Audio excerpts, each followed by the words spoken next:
Welcome back, welcome back. The British band Dire Straits was one of the greatest rock groups of all time. From the 1970s to the 1990s, they toured the world and they sold over 120 million records in the process. The driving force behind the group was lead singer and songwriter Mark Knopfler, who lent his guitar prowess and wry lyrics to such classics as Sultans of Swing, Romeo and Juliet, and Brothers in Arms. The famously understated guitar hero hasn't stopped since then, and he's with me now to talk about his new album, Get Lucky. But before we speak, we're going to get lucky by having a video clip.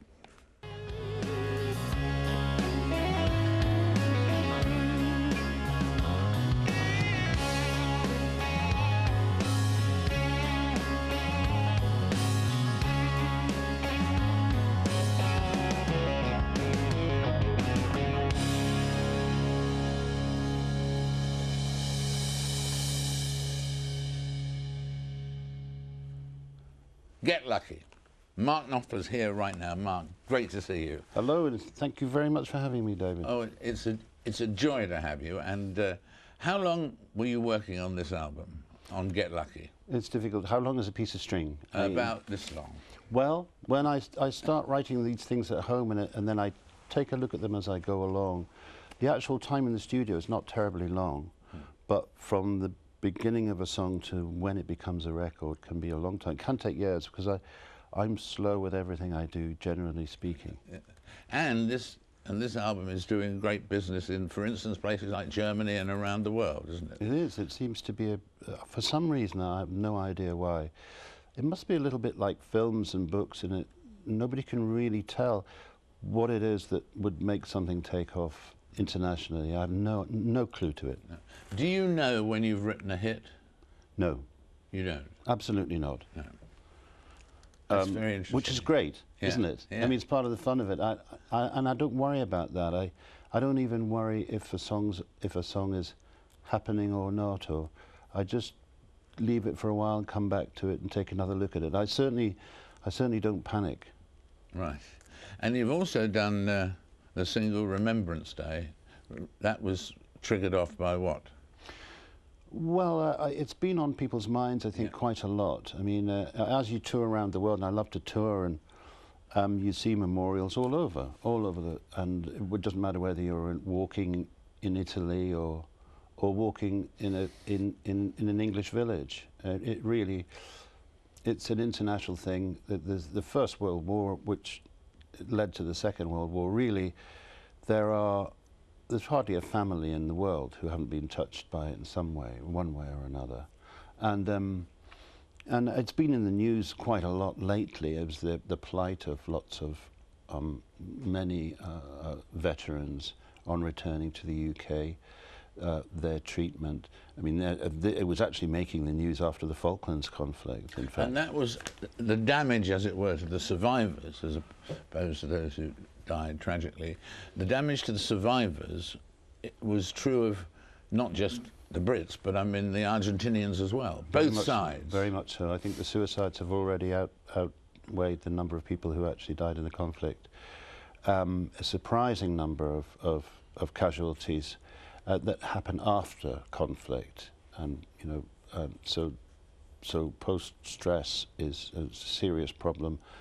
I think it's a tragedy also that so many servicemen have to be treated in civilian hospitals, it would appear, as part of cuts deemed necessary by somebody or other.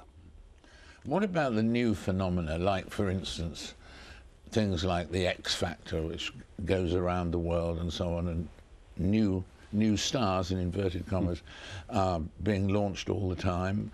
Do they have longevity, do you think, the people who win X Factor? No, I don't think so.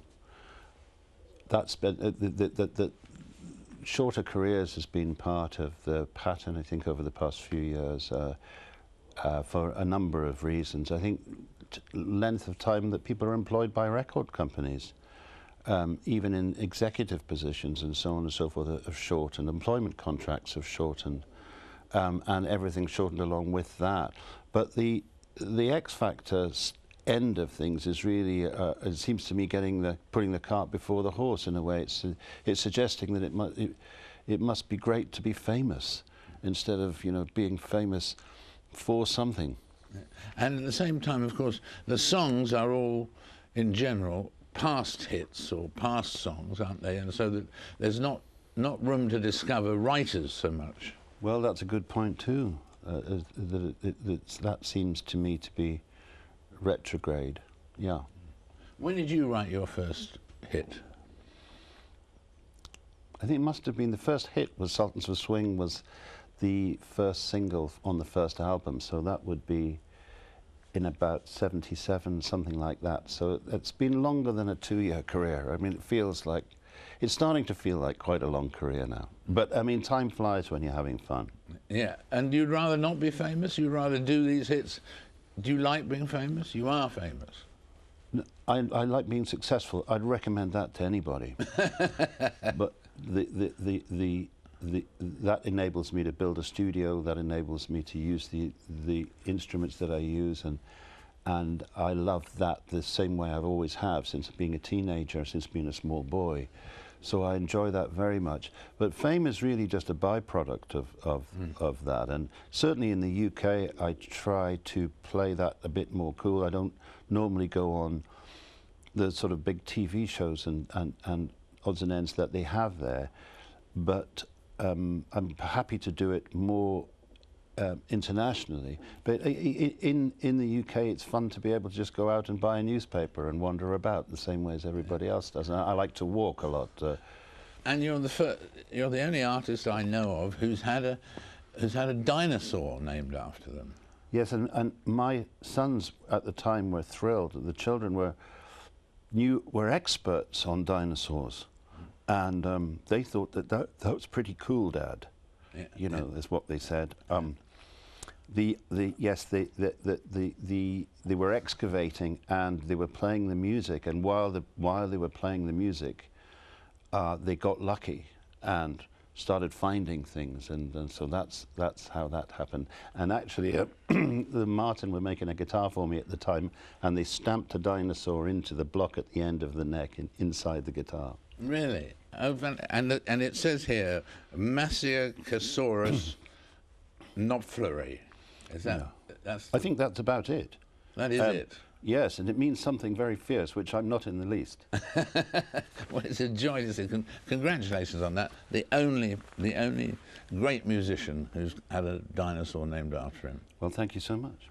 Congratulations. We'll look forward next time to see what's been named after you then. Thank you for having me. Lovely to see you, Mark. A joy. Mark Knopfler. As the planet holds its breath, for the Copenhagen summit, of course, I'll be talking to the host, Denmark's climate minister, after this short break.